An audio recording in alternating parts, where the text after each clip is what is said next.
Hey guys, Nick Sheldon from Showtime Stream.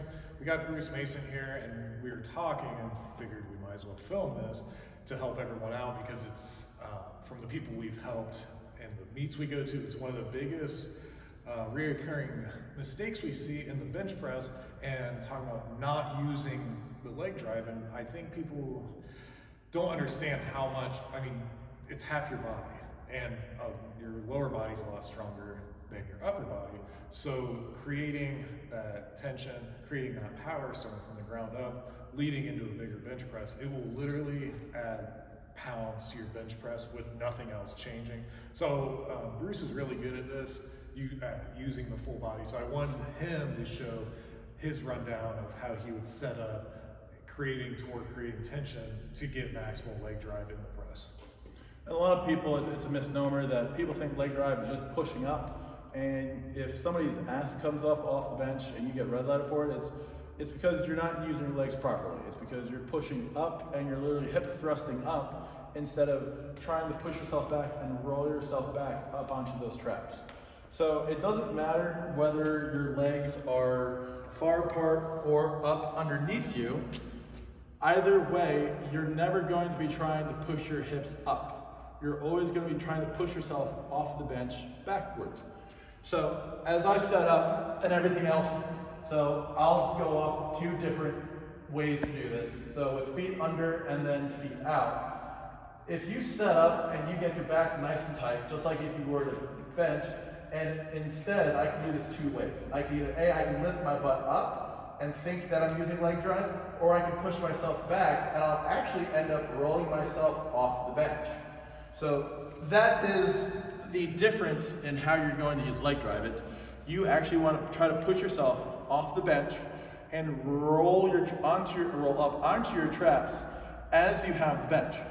So the problem is people will try to set this up and they don't have the bench bar in their hands and they go, well, I'm just going to fall off the bench.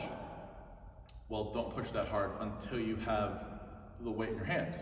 So therefore, when you do set up and you do take the weight out, so when you end up taking the weight out and you come to here, when you push back, it should be relative, obviously, to the weight you have. So the moment I push up, push my belly up, and then I come down, I can press right back up. And if I lose my leg drive, you can see how much actual range of motion I'm adding to my bench.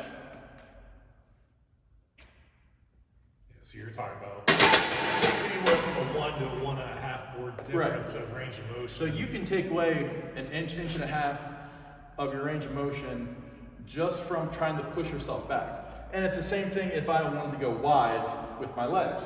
So it's, I'm gonna be here and here, it might be that I'm a little bit wider here, but I'm still trying to roll myself up. So I'm still coming up to here, still pushing my belly up, instead of pushing my actual butt up, trying to get that leg drive. So once again, you almost want to push through the balls of your feet and the middle part of your foot so you can push yourself up into that bar to bench. Yeah, so if your hips are shooting up on the bench, try to think about pushing back, not up. And also, when you do that, one, you're going to increase the range of motion. Two, you're losing tightness because you're losing your foundation you're pressing off of. Anything else you want to add, Bruce? No, a lot of the times is you'll see videos of people's legs and they'll start shaking.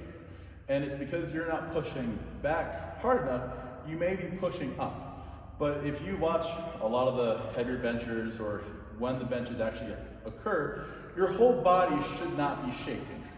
You should be able to hold the bar into your back, pushing 100% in with full body tightness to take it down, to take it back up. All right, if you guys have any questions or comments, leave them below. Feel free to share this video.